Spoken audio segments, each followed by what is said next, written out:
Assalamu alaikum. Today's topic is query modifiers and indexing.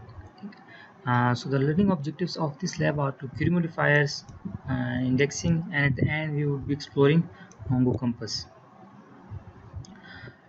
So query modifiers हमारे पास क्या होते हैं? Query modifiers provides such as limit and order clauses to provide more flexibility when executing queries. जैसे कि आप लोग familiar होंगे, हम लोग जो थे SQL में भी आप limit क्लॉज यूज़ कर चुके हैं जो limit the number of rows to return, ठीक है। सिमिलरली ऑर्डर क्लास आप लोग यूज़ कर चुके हैं, जैसे कि आप लोग सॉर्ट करने के लिए यूज़ करते थे। सॉर्ट करते हैं जैसे कि आप लोग अगर असेंडिंग में आपने सॉर्ट करना है और डिसेंडिंग में आप लोगों ने इसको सॉर्ट करना है तो आप लोग ऑर्डर क्लास को यूज़ करते हैं। तो इसी तरीके से आप लोग मोंगो डीबी में भी डॉक्यूमेंट्स को ऑर्डर्स कर सकते हैं, लिमिट कर सकते हैं, ठीक है। सो हम लोग ऐसा कर लेते हैं कि एक एग्जांपल देख लेते हैं। लेट सपोज हमारे पास एक एम्प्लॉय की कलेक्शन है, इसका डॉक्यूमेंट लेआउट, ठीक है। ये इसका स्ट्रक्चर है, एम्प्लॉय है, employee ID and employee name.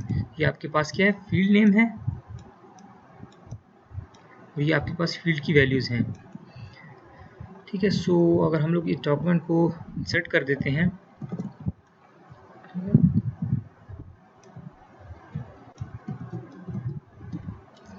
तो मैंने जो है हमारे पास एक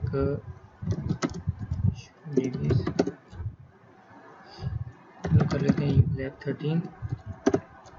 सो हम लोग इस जो है हम लोगों ने देखिए इसको पॉपुलेट कर दिया, कलेक्शंस को इंसर्ट कर दिए इंसर्ट कमांड के थ्रू, ठीक है। 3 डॉक्यूमेंट्स हम लोगों ने इंसर्ट किए तो आप लोग देख सकते हैं एन इंसर्टेड 3 रिकॉर्ड्स इंसर्टेड हो गए हैं, ठीक है। ये हमें सारी उसकी जो राइटिंग हमने की उसकी हमें आप लोगों को रिजल्ट शो कर रहा है कि इंसर्टेड कितने हुए, ठीक है। और अब अगर आप लोग इस रिकॉर्ड को देखें, ठीक है, तो हमारे पास 3 डॉक्यूमेंट्स जो हैं कलेक्शंस, 3 जो डॉक्यूमेंट्स हैं वो एम्प्लॉय की कलेक्शन में हमने इंसर्ट कर दिए। इसमें हमारे पास 2 ही मेन फील्ड्स हैं, employee ID and employee name, ठीक है।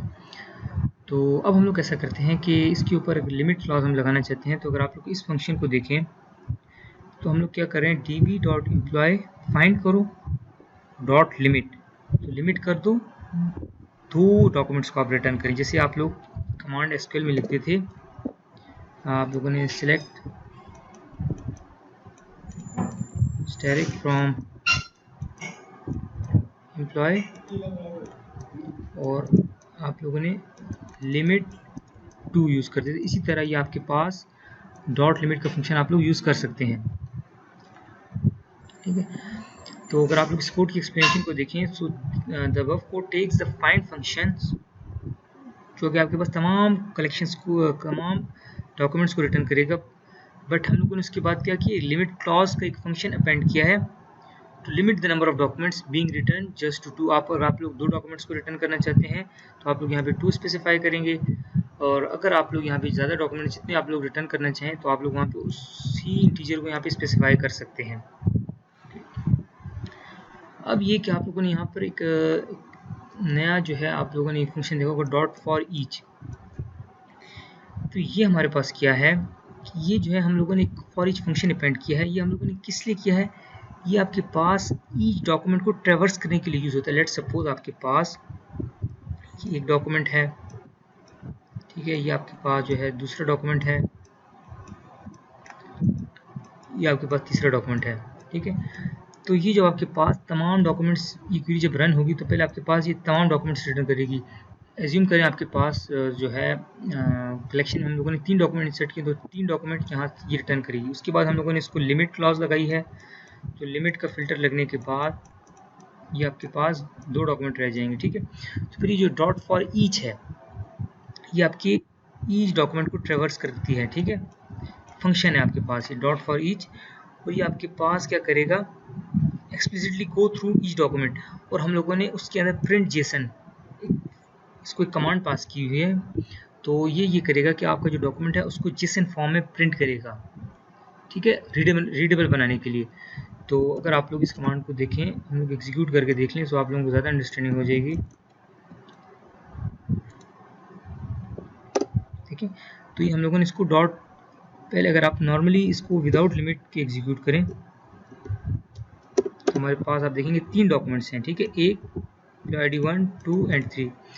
अब उसके बाद जब हम लोग इसको लिमिट के साथ एग्जीक्यूट करें तो आप लोग देखेंगे कि हमारे पास जस्ट 2 डॉक्यूमेंट रिटर्न करेगा पहले तो, ठीक है, क्योंकि हमने कोई लिमिट क्लॉज लगाई है, लिमिट फिल्टर, ठीक है। अब उसके बाद हम लोग क्या करते हैं, हम लोग इसको कहते हैं कि इसका जो फॉर्मेट है इसको हम लोग जेसन फॉर्मेट में अगर प्रिंट करना चाहें ताकि रीडेबल हो, तो ये आपके फॉर ईच फंक्शन को यूज़ करके डॉट फॉर ईच, तो आपको एक एक डॉक्यूमेंट ट्रेवर्स होगा और उसको आप लोग क्या कर रहे हैं, प्रिंट जेसन, तो ये जेसन फॉर्म में प्रिंट करेगा, ठीक है, रीडेबल।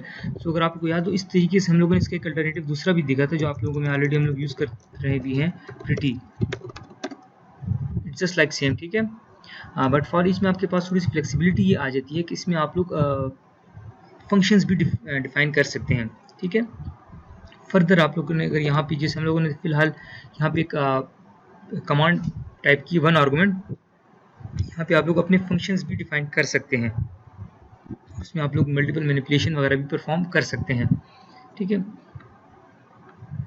सो अगर अब आप लोग देखें प्रिंटिंग इन जेसन फॉर्मेट, तो जेसन आपको ऑलरेडी आइडिया होगा, हम लोग डिस्कस कर चुके हैं, हमारे पास एक जावास्क्रिप्ट ऑब्जेक्ट नोटेशन होती है and it's just a way to store information in an organized and easy to read manner,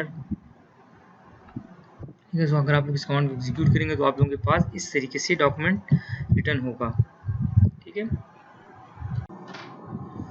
so similarly students हमारे पास MongoDB में सॉर्ट बाय डिसेंडिंग ऑर्डर, ठीक है। So one can specify the order of documents to be return based on ascending और descending order, तो आप लोग ascending और डिसेंडिंग ऑर्डर में भी आप लोग डॉक्यूमेंट्स को रिटर्न कर सकते हैं, ठीक है, ऑफ एनी की इन द कलेक्शन, ठीक है। सो अगर आप देखें तो बाय डिफ़ॉल्ट जैसे हमारे पास ये डॉक्यूमेंट्स रिटर्न हो रहे हैं,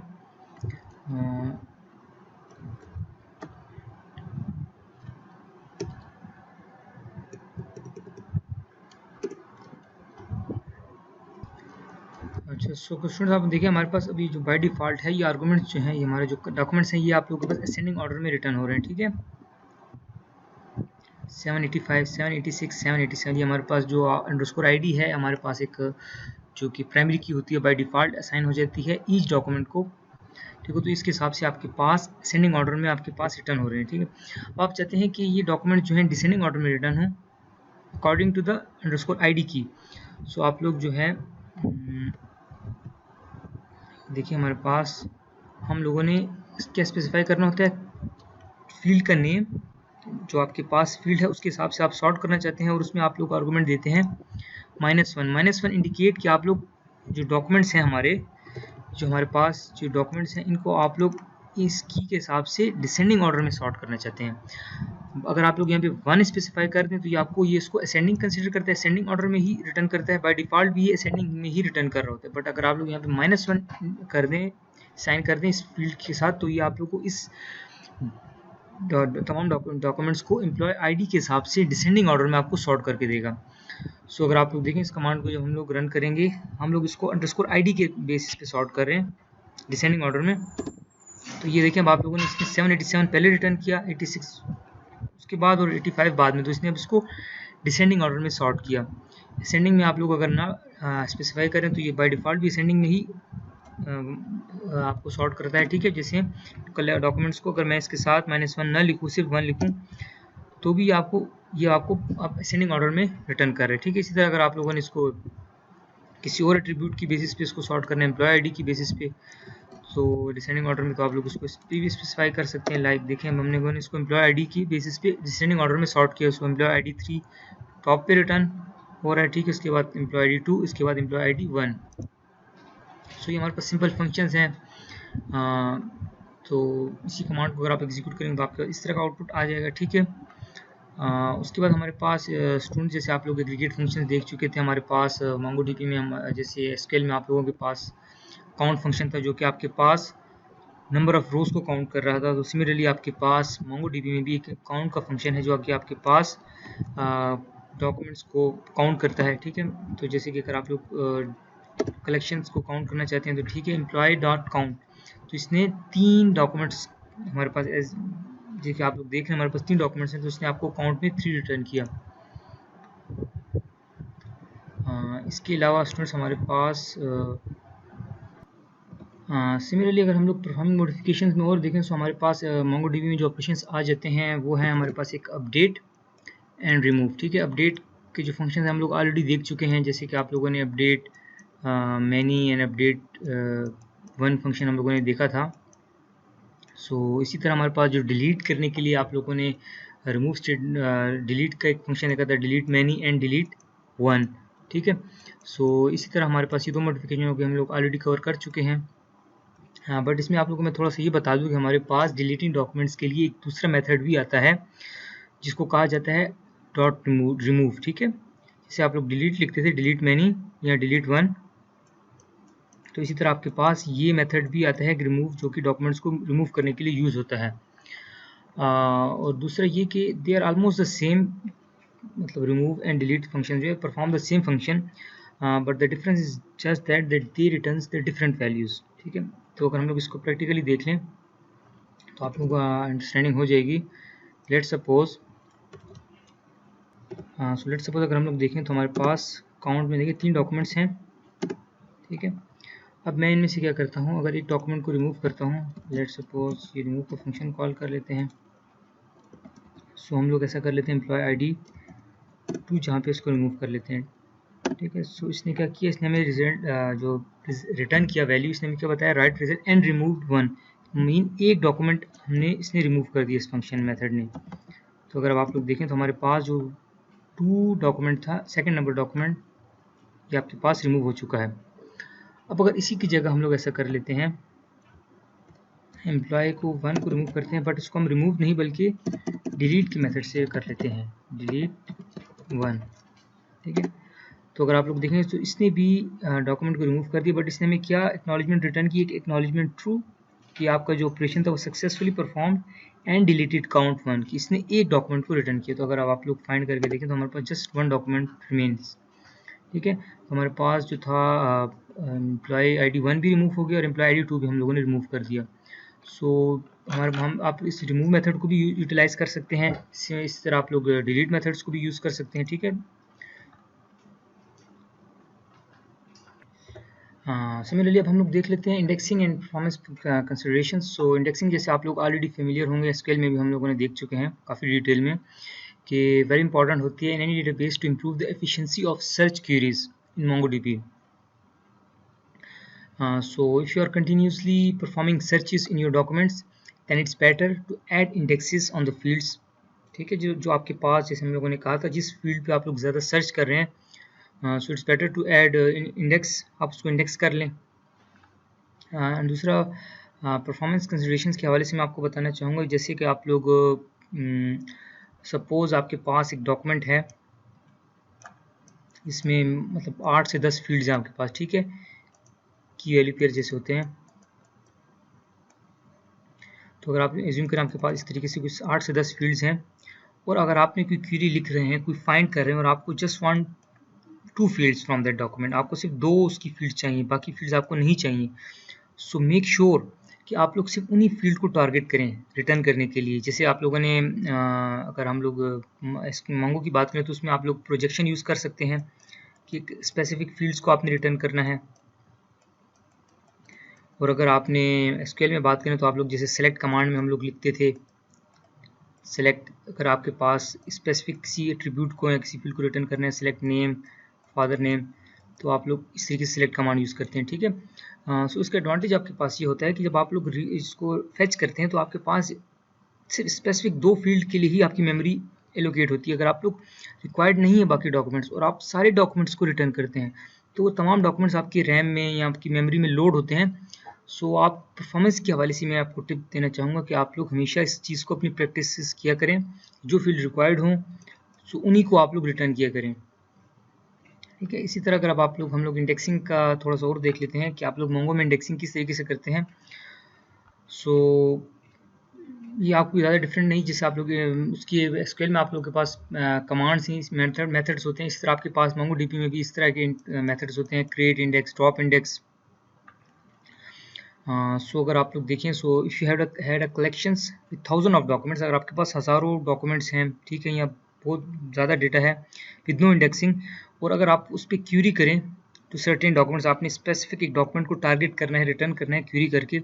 सो नॉर्मल केस में आपके पास क्या होगा कि MongoDB would need to scan the entire collection, आपकी पूरी की पूरी जो कलेक्शन है की कलेक्शन को आपकी क्या करेगा, स्कैन करेगा। But if you had indexes, so MongoDB क्या करेगा, विद यूज दीज इंडेक्सेस आपको यूज़ करेगा to limit the number of documents, और आपको जो अपने पास ये कुछ पॉइंटर या कुछ इस तरह का क्राइटेरिया मेंटेन करता है जिससे आपको स्पेसिफिक उस डॉक्यूमेंट तक पहुंचने में आपको मदद करते हैं। आपको वन बाय वन स्कैन करने की ज़रूरत नहीं होती इस डॉक्यूमेंट को, ठीक है। सो इंडेक्सिंग के लिए एक अलग सी फाइल मेंटेन हो रही होती है, सो वो आपके पास सर्च को एफिशिएंट बनाता है, ठीक है। सो जैसे यहाँ पे मेंशन भी है कि indexes are special data sets which store a partial part of collections data, collection data का कुछ पार्शियल पार्ट वो अपने पास स्टोर कर लेते हैं इंडेक्सेस। सो जिस वजह से आप लोग जब उसको सर्च करते हैं तो आप लोगों के लिए इंडेक्स जो है वो आपकी एफिशिएंटली रिट्रीव कर लेता है डॉक्यूमेंट को। So now students, in this section हम लोग देख लेते हैं हमारे पास impact of indexing, how to create index, find index and drop the indexes. So जैसे कि हम लोग ऑलरेडी देख चुके हैं कि indexes are good for queries, but having too many indexes can slow down other operations such as insert, update and delete.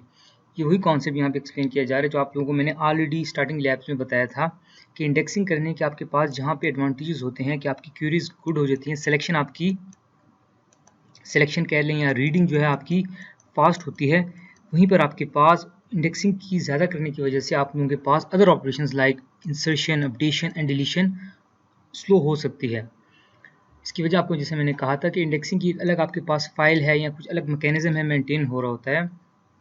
तो जब भी आप एक नया डॉक्यूमेंट इंसर्ट करते हैं या ठीक है अपडेट करते हैं एग्जिस्टिंग डॉक्यूमेंट को, तो वो साथ ही अपडेशन के जब करता है तो अपने पास जो इंडेक्सिंग की उसने अलग एक मैकेनिज्म मेंटेन कर रहा होता है, तो उसको अपने पास वो इंडेक्सिंग भी अपडेट करनी पड़ती है।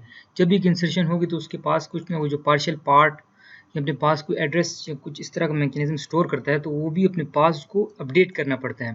सो इसी वजह से आपके पास स्लो भी हो सकती है। सो अगर आपके पास इस तरह का एप्लीकेशन है जिसमें फ्रीक्वेंट इंसर्ट है, update and delete operation perform हो रहे हैं, सो तो आपके पास इंडेक्सिंग थोड़ी सी ज़्यादा हर फील्ड के ऊपर इंडेक्सिंग करने से आपकी परफॉर्मेंस इफेक्ट हो सकती है, क्योंकि आपके पास एक एक्स्ट्रा ओवरहेड आ जाता है फॉर द कलेक्शन के लिए। सो इंडेक्सिंग करते वक्त आप लोग इस चीज़ का ख्याल करें कि आप लोगों ने अननेसेसरी फील्ड्स के ऊपर इंडेक्सिंग नहीं करनी। अब अगर आप लोग देखें जैसे कि हमारे पास एक एग्जांपल्स है कि आप लोग इंडेक्स कैसे क्रिएट कर सकते हैं, तो हम लोग अगर ये देखें कलेक्शन, लेट सपोज हमारे पास ये एक कलेक्शन है सॉरी डॉक्यूमेंट है जिसमें आपके पास एम्प्लॉय आईडी, कोड है, नेम है, अवार्ड एंड कंट्री, हमारे पास ये एक डॉक्यूमेंट है। तो अगर आप लोगों ने इसके ऊपर इंडेक्स क्रिएट करना हो तो आप लोग क्या कर सकते हैं, क्रिएट इंडेक्स के जैसे मैंने आप लोगों का मेथड आप लोग यूज़ करेंगे। सो आप लोग क्या लिखेंगे, db.employee कलेक्शन का नेम हो जाएगा, ये आपकी डेटाबेस आप लोगों ने सेलेक्ट की होगी, जिस पहले आप लोग लिखते हैं यूज़, जो भी आपकी डेटाबेस हो सकती है लैब 13, वो आप लोगों ने पिक कर ली। उसके बाद आप लोगों ने कलेक्शन db.collection.create इंडेक्स, आपकी फील्ड नेम उसको आप लोगों ने बता दिया कि इस फील्ड के ऊपर आप लोग इंडेक्स करें, ठीक है। तो अब आप लोगों ने इसने क्या किया, इंडेक्स मेथड जब आप लोगों ने ये रन करेंगे तो आपके पास ये इंडेक्स क्रिएट हो जाएगा एम्प्लॉय आईडी के ऊपर, ठीक है।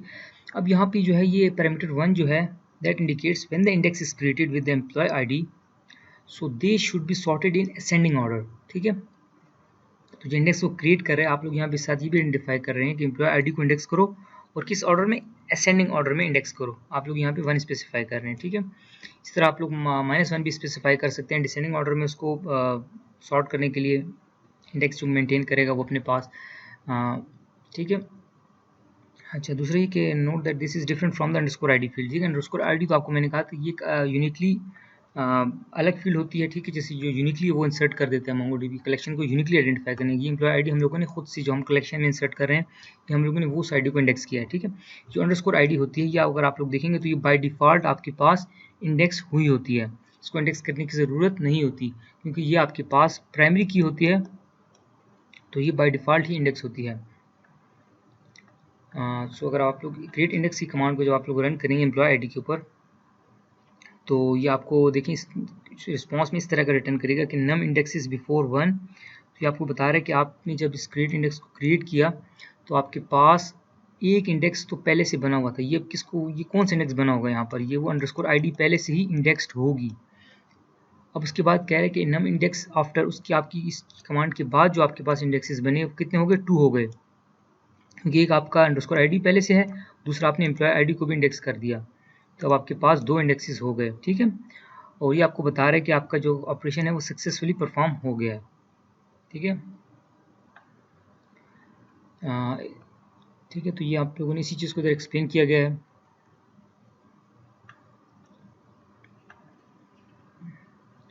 अच्छा, इसी तरह अगर आप लोगों ने स्टूडेंट्स मल्टीपल डॉक्यूमेंट मतलब मल्टीपल फील्ड्स के ऊपर आपने अगर कंबाइन इंडेक्स बनाना हो तो आप लोग ये सेंटेक्स यूज़ कर सकते हैं, create index employee ID comma दूसरी फील्ड, अगर जैसे आप लोगों के माइंड में हमारी जो मैं आपको एग्जांपल बता रहा हूँ, ये कलेक्शन हमारे पास एक डॉक्यूमेंट है, एम्प्लॉय आईडी और एम्प्लॉय नेम के ऊपर आप लोग कंबाइन अगर करना चाहते हैं इंडेक्स, तो आप लोग इस तरीके से उसको इंडेक्स कर सकते हैं। हाँ, अब हम लोग देख लेते हैं कि आप लोगों ने इंडेक्स तो क्रिएट कर लिए। ठीक है, अब हम लोग कहते हैं अगर आप लोगों ने इंडेक्सेस की जो इन्फॉर्मेशन है उसको गेट करना है, तो अब आप लोग यहाँ पे गेट इंडेक्स का मेथड यूज़ कर सकते हैं। तो आप लोगों के पास तमाम इंडेक्सेस की जो इन्फॉर्मेशन है वो आपके पास गेट हो जाएगी। ठीक है, तो अगर हम लोग ठीक है, तो हम लोगों ने गेट इंडेक्स का जब मेथड किया तो हमारे पास इंडेक्सेस की इन्फॉर्मेशन रिट्रीव हो गई, तो हमारे पास 2 इंडेक्सेस की इन्फॉर्मेशन ये स्टोर कर रहा है। कौन कौन से, एक जो आप लोगों के पास बाय डिफ़ॉल्ट होता है अंडरस्कोर आईडी, और तो ये आपको बता रहा है आपके पास लैब 13 की डेटाबेस की कौन सी कलेक्शन है, एम्प्लॉय कलेक्शन के अंदर आप लोगों ने इसको इंडेक्स किया हुआ है, और दूसरा आप लोगों ने हम लोगों ने जो अभी एम्प्लॉय को इंडेक्स किया एम्प्लॉय आईडी, तो ये उसको शो कर रहा है आपके पास। ठीक है, तो अगर आप लोग इसको यहाँ पे देखें सो इसमें आप लोगों को गेट इंडेक्स जब आप लोग मेथड कॉल करेंगे तो आपके पास एक अंडरस्कोर आईडी, ठीक है, दूसरा आपको इसकी इन्फॉर्मेशन शो कर रहा है, ये जो है आपको उसके पास इसकी कलेक्शन जो उसकी डेटाबेस और कलेक्शन की इन्फॉर्मेशन शो कर रहा है। ठीक है, तो ये आपको यहाँ गेट इंडेक्सेस आप यूज़ कर सकते हैं। अच्छा, सिमिलरली अगर आप लोगों ने इंडेक्सेस को ड्रॉप करना हो तो इसी तरह ड्रॉप इंडेक्स सिमिलर है, आसान है, सिंपल, आप ड्रॉप इंडेक्स का मेथड कॉल करें और इसके अगेंस्ट इंडेक्स को ड्रॉप कर दें, तो ये आपके इंडेक्स को ड्रॉप कर देगा। जब आप इस कमांड को एग्जीक्यूट करेंगे सो ये आपको बता देगा कि इंडेक्स इज ड्रॉप इंडेक्स, तो इसने बताएगा कि आपकी एक तो ये अगर आपको ओके रिटर्न करते हैं इसका मतलब है आपकी जो ऑपरेशन था वो सक्सेसफुल, और ये आपको बता रहा है how many index were there before this command was run, तो आपके पास इससे पहले कितने इंडेक्स थे। सो इसमें आपके पास इससे पहले अगर लेट सपोज 3 इंडेक्स उसने किए हुए हैं, तो आपने इसको ड्रॉप किया तो आपके पास अब कितने रह गए, तो आपके पास इसके बाद 2 इंडेक्स रह जाएंगे। ठीक है, अच्छा, सिमिलरली अगर आप लोगों ने तमाम इंडेक्सेस को रिमूव करना हो तो आप लोग सिंपल सिर्फ ड्रॉप इंडेक्स का फंक्शन भी यूज़ कर सकते हैं। इसमें जो हम लोगों ने स्पेसिफिकली आप लोगों ने मेंशन किया कि सिर्फ एम्प्लॉय आईडी का जो इंडेक्स है उसको ड्रॉप करो। तो अगर आप लोग चाहते हैं कि तमाम इंडेक्सेस ड्रॉप हो जाएं, अगर आप लोगों ने मल्टीपल आपके पास डॉक्यूमेंट में फील्ड्स हैं और आपने 5 फील्ड्स को इंडेक्स किया और आप चाहते हैं कि तमाम को ड्रॉप कर दिया जाए, सो देन आप लोग ड्रॉप इंडेक्सेस का मेथड यूज़ कर सकते हैं। बट आपने इस चीज़ को माइंड में रखना है कि आपकी जो ड्रॉप इंडेक्स का मेथड है ये तमाम इंडेक्स को ड्रॉप करेगा except for the underscore ID index, जो कि आपके बाय डिफ़ॉल्ट इंडेक्स होता है, ये उसको ड्रॉप नहीं करेगा। बाकी तमाम इंडेक्सेस जो आप लोगों ने बनाए होंगे ये उसको ड्रॉप कर देगा। ठीक है, जब आप ड्रॉप इंडेक्स लिखते हैं तो एन इंडेक्सेस आपको बता देगा कितने इंडेक्स पहले थे, और non underscore ID index drop for collection, तो ये आपको यही स्पेसिफाई कर रहा है कि जो नॉन अंडरस्कोर आईडी फील्ड है, जो आपकी अपनी यूज़र डिफाइंड फील्ड है, जैसे कि एम्प्लॉय आईडी है, एम्प्लॉय नेम अगर आपने कोई इंडेक्स किया हुआ है, तो ये उनको आपकी जो है ड्रॉप करेगा इंडेक्स को, लेकिन अंडरस्कोर आईडी जो है वो आपकी स्टिल इंडेक्स ही रहेगी। सो अगर हम लोग इन चीज़ों को समराइज़ कर लें तो defining index are important for faster and efficient searching of documents. So indexes can be created by using the create index method. Similar indexes can be created on just one field or multiple field values. Indexes can be found by using get indexes method, आप लोगों ने देखा। इसके अलावा remove करने के लिए you could use drop index method.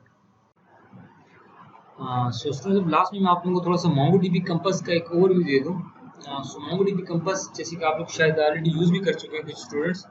So MongoDB compass हमारे पास क्या है, it's official GUI for MongoDB maintain by MongoDB itself. ये आपको एक तरह से आप लोग डेटा को ग्राफिकली आप लोग विजुलाइज कर सकते हैं, एनालाइज कर सकते हैं, ठीक है। सो आप अपने अंडरस्टैंडिंग के लिए ये भी कह सकते हैं, जैसे हमारे पास MySQL में आप लोग यूज़ कर रहे थे, आप लोगों ने टूल यूज़ किया होगा PHP में एडमिन। तो जैसे PHP में एडमिन आप लोगों को याद हो, जैसे हमारे पास आपके पास सिमिलर, जैसे आप लोग ग्राफिकली तमाम अपने डेटाबेसेस को, उनके टेबल्स, उनका स्ट्रक्चर, सब चीज़ों को आप लोग विजुलाइज कर सकते हैं। तो इसी तरह आपके पास जो MongoDB है, NoSQL है, आप वो भी आपके पास इस तरह के एक टूल देते हैं ताकि आप अपने डेटा को ग्राफिकली विजुलाइज कर सकें। तो इसकी मदद से आप लोग अपने जो डेटा है उसको आप उसमें फुली करेक्ट फंक्शनैलिटी भी मतलब परफॉर्म कर सकते हैं, इंसर्शन, अपडेशन, डिलीशन वगैरह परफॉर्म कर सकते हैं, ठीक है। सो अगर हम लोग इसका थोड़ा सा देख लें, तो अगर आप लोगों ने जब इसको MongoDB का जो सर्वर इंस्टॉल किया होगा तो उसके साथ बाय डिफ़ॉल्ट ये इंस्टॉल हो जाता है, ठीक है। बट अगर आप लोगों में से किसी ने इसको इंस्टॉल नहीं किया या लिनक्स में यूजर्स हैं, तो आप लोग इसको अलग से इंडिपेंडेंटली भी इसको इंस्टॉल कर सकते हैं। तो MongoDB कंपास आप लोग सिंपल कंपास इनकी ऑफिशियली वेबसाइट से आप लोग कंपास को डाउनलोड कर सकते हैं। Very user friendly to use. तो अगर हम लोग इसको जब आप लोग इंस्टॉल कर लें, जब आप इसको रन करते हैं, तो आपके पास इसका जो है बाय डिफ़ॉल्ट ये लोकल होस्ट के साथ आपकी इसकी जो कनेक्शन स्ट्रिंग है वो सेट होती है। आप इसमें जो है अलग से जो है अगर आप स्पेसिफिकली कनेक्शन फील्ड्स इंडिविजुअली आप फिल करना चाहें, जैसे हम लोग लोकल होस्ट पोर्ट जो यूज़ करता है आपकी 27017, ये भी आप यूज़ कर सकते हैं, ठीक है। तो इसकी कॉन्फ़िगरेशन आई होती है, ये अगर आप इसमें डायरेक्ट कनेक्शन स्ट्रिंग मतलब ऑलरेडी सेट है तो उसको भी आप यूटिलाइज कर सकते हैं, ठीक है। लेकिन जैसे अगर आप लोग, मैंने आपको कहा कि आप लोग जब एक्चुअल सर्वर्स पे आप काम करते हैं तो उसमें आप लोगों के पास अपने अलग यूज़र नेम और पासवर्ड्स होते हैं। जैसे आप लोगों ने MySQL के केस में देखा था कि मैंने आपको अपने यूज़र नेम और पासवर्ड बताए थे ताकि हर यूज़र के पास उसकी स्पेसिफिक डेटाबेसेस की एक्सेस हो, एक ही यूज़र के पास तमाम एक्सेस ना हो डेटाबेसेस की। तो उसमें अगर आप लोग जैसे मेरे पास अपने एक अलग यूज़र है, तो ये अलग मेरा होस्ट नेम है, पोर्ट तो ये 27017 ही यूज़ करता है, यूज़र नेम होता है, ठीक है। अब मेरा अपना यूज़र नेम, पासवर्ड, कौन सी डेटाबेस आप एक्सेस कर रहे हैं, इसके अलावा आपकी जो है डिफरेंट कॉन्फ़िगरेशन वगैरह आ जाती हैं, ठीक है। सो हम लोग लोकल होस्ट को देख लेते हैं। सो लोकल होस्ट में मैंने इसको जो बाय डिफ़ॉल्ट से कॉन्फ़िगरेशन हुई है उसी को हम यूज़ करेंगे, ठीक है। हम इसको कनेक्ट करते हैं। तो जब आप इसको कनेक्ट करें तो आपके पास जो तमाम डेटाबेसेस हैं उसका एक तरह का आप यूँ कह सकते हैं ग्राफिकल आपके पास एक ओवरव्यू आ जाता है। तो यहाँ पे अगर आप देखें तो हमारे पास तमाम डेटाबेसेस की लिस्ट शो हो रही है। तो काफ़ी इजी टू यूज़, आप इजीली इसको आप यूज़र फ्रेंडली है, आप यूटिलाइज कर सकते हैं, काफ़ी यूज़फुल टूल है। तो अगर आप लोग यहाँ से किसी भी हम लोग, जैसे आप लोगों ने लास्ट लैब में CTC हम लोगों ने डेटाबेसेस और कलेक्शन वगैरह यूटिलाइज की थी, तो अगर आप इसको देखें तो उसमें आपको वही डॉक्यूमेंट्स का जो है स्ट्रक्चर आपको सारा विजिबल है। डॉक्यूमेंट्स की जो लेआउट्स हैं हमारे पास, उसको ID, नेम, कंट्री। अच्छा, सो सिमिलरली अगर आप लोगों ने इसमें यहाँ से कोई आप डेटाबेस बनानी हो तो आप लोग यहाँ से इसकी डेटाबेस भी बना सकते हैं, ठीक है। लेट्स सपोज डेमो इसको फास्ट, और कुछ भी आप लोग अगर डेटाबेस का नाम बना दें, लेट्स कलेक्शन का नाम बना दें, लेट्स सपोज न्यूक्लियस कलेक्शन बना देते हैं, तो आपके पास एक डेटाबेस बन गई और एक कलेक्शन भी बन गई, ठीक है। हम लोगों ने डेटाबेस बनाई डेमो अंडरस्कोर फास्ट, उसके अंदर एक कलेक्शन बना दी, ठीक है। तो ये हमारे पास अभी एम्प्टी आपको ये शो कर रही है, ठीक है। हमारे पास इसमें इसका कोई डॉक्यूमेंट नहीं है आराम से। तो अगर हम लोग इसमें डेटा इंसर्ट करना चाहते हैं तो आप लोग यहाँ से सिंपली इंसर्ट कर सकते हैं डेटा, ठीक है। सो अगर आप लोग देखें तो इसमें हमारे पास JSON फॉर्मेट में डेटा स्टोर करना होता है। सो अंडरस्कोर ID में इसकी यूनिक ID होती है। सो लेट्स सपोज मैंने इसको प्रीव्यू ID दे दी, ठीक है। इसके बाद हमारे पास जो फील्ड्स हो सकती हैं दूसरी, लेट्स सपोज मेरे पास एक नेम रख देता हूँ मैं, ठीक है। नेम हो गया,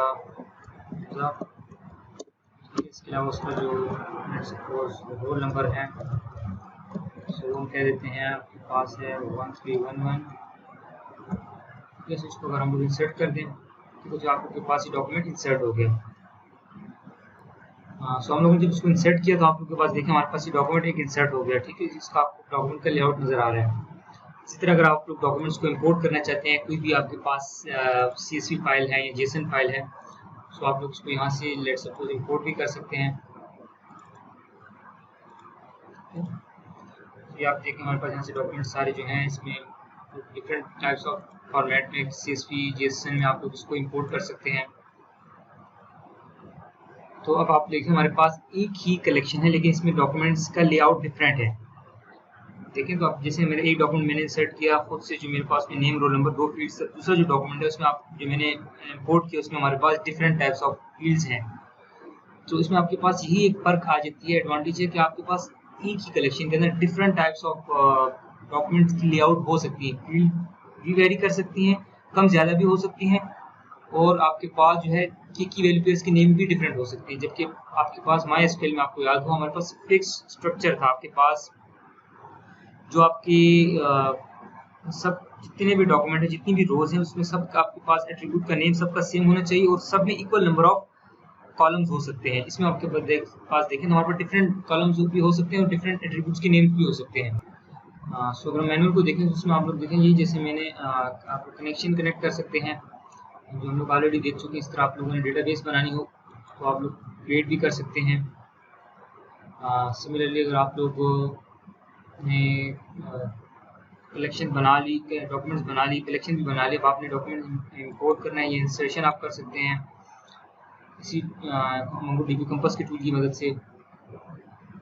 सिमिलरली अगर आप लोग डॉक्यूमेंट्स को व्यू करें तो आप लोग इसका जो है व्यू का लेआउट है उसको भी आप लोग तीन डिफरेंट मेथड्स में आप लोग उसको व्यू कर सकते हैं। कि आपके पास टेबुलर व्यू है, इसका JSON व्यू है जो बाय डिफॉल्ट है, आप लोग देख रहे हैं। इस तरह आप लोग के पास एक लिस्ट व्यू भी होता है। सो जैसे बाय डिफॉल्ट हमारे पास ये JSON व्यू में है, अगर आप लोग इसको टेबुलर व्यू में देखना चाहते हैं, जैसे आपके पास MySQL में आप लोग विजुलाइज कर रहे थे, और लिस्ट व्यू में अगर आप लोग विजुलाइज करना चाहते हैं तो ये आपके पास लिस्ट है और ये आपके पास जो इसका अपना बाय डिफॉल्ट JSON जो स्ट्रक्चर होता है, ठीक है। अब इसी तरह अगर हम लोगों ने अपडेट करना हो डॉक्यूमेंट को तो आप लोग इसको यहीं से अपडेट भी कर सकते हैं। तो अपडेट के लिए आपके पास ये देखें, आपके पास एडिट डॉक्यूमेंट का आ जाता है। सो अगर इसमें आप लोग नाम वगैरह कुछ भी अपडेट करना चाहिए, लेट्स सपोज क्योंकि इस तरह आप लोग के पास ये डिफरेंट डेटा टाइप्स भी जो आप चेंज करना चाहें तो आप लोग कर सकते हैं। इसका डेटा टाइप उसको अपडेट भी कर दिए। इसलिए अगर आप लगता है इसमें मैंने कोई फील्ड और एक्स्ट्रा ऐड करनी है बाद में, लेट्स सपोज उसका, तो हम लोग उसको यहाँ से आप लोग लेट्स सपोज का सेक्शन और उसका लिख देते हैं हम लोग 4A। तो इस तरह आप लोग इसमें रियल टाइम फील्ड्स ऐड कर सकते हैं। अब अगर आप लोगों ने डॉक्यूमेंट्स को कॉपी करना हो तो यहाँ से आप कॉपी, इसके अलावा अगर आपने डॉक्यूमेंट्स को क्लोन करना हो तो यहाँ से आप इसको क्लोन भी यूज़ कर सकते हैं, मतलब आप उसको रेप्लिकेट भी कर सकते हैं। इसी डॉक्यूमेंट को मैंने अगर रेप्लिकेट करना है डिफरेंट अंडरस्कोर ID, तो मैं इसको लेट्स सपोज मैं इसको ID दे देता हूँ 1212। तो नया डॉक्यूमेंट अगर मैं इंसर्ट करना चाहता हूँ तो आप लोग देख सकते हैं ऑलरेडी मैंने जो क्लोन किया था ये डॉक्यूमेंट हमारे पास एडिट है। टॉप बॉटम में आपको देख सकते हैं। इसी तरह अगर आप लोगों ने डॉक्यूमेंट्स को डिलीट करना हो तो आप लोग यहाँ से किसी भी डॉक्यूमेंट को डिलीट भी कर सकते हैं। तो आप लोग एक तरह का ये आप कह सकते हैं कि फुली अपग्रेड जो ऑपरेशन आप परफॉर्म कर रहे थे कमांड्स के थ्रू, सो आप लोग इसको यहाँ से भी परफॉर्म कर सकते हैं। इसके अलावा इन्होंने भी जो है रिसेंटली बीटा एक इन्होंने इसी मोंगो कंपास में आपको एक शेल भी इन्होंने प्रोवाइड कर रहे हैं। सो ये भी आप यूज़ कर सकते हैं। जैसे आप लोग जो कमांड्स आप लोग वहाँ पे लिख रहे थे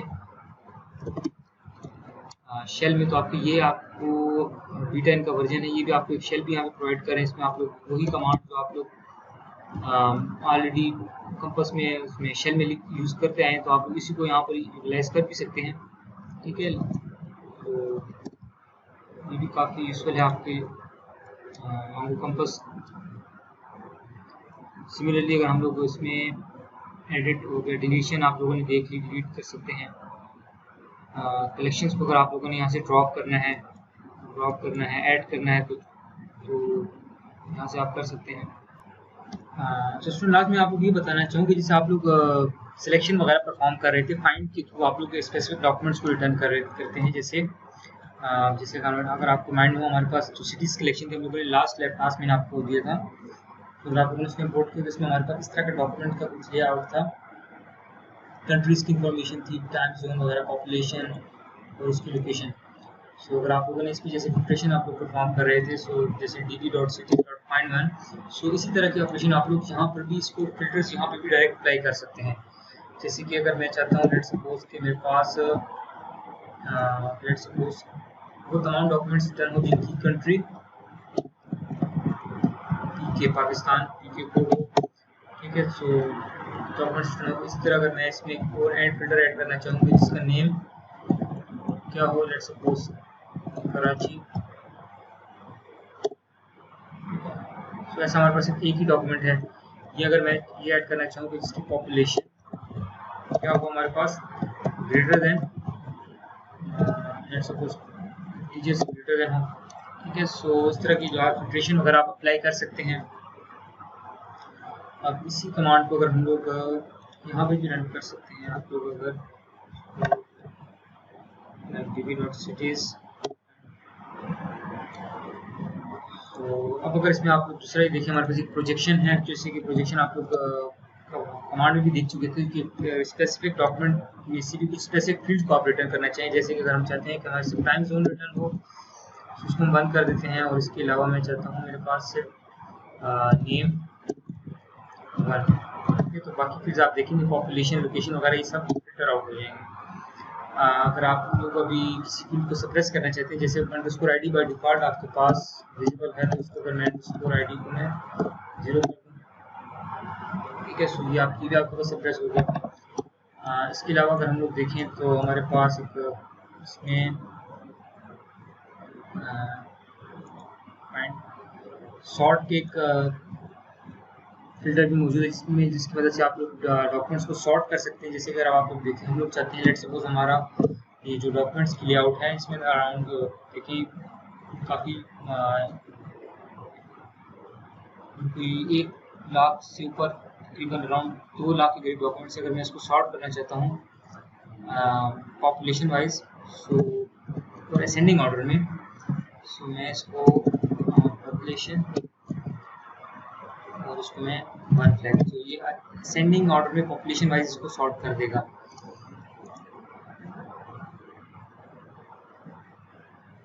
तो ये देखिए इसने जो लोएस्ट पॉपुलेशन है उसको इसने पहले सॉर्ट कर दिया। अगर मैं इसको पॉपुलेशन वाइज डिसेंडिंग ऑर्डर में सॉर्ट करना चाहिए तो -1 आपको इसको प्रोवाइड कर दो, तो आपको ये डिसेंडिंग ऑर्डर में पॉपुलेशन वाइज सॉर्ट करके देगा।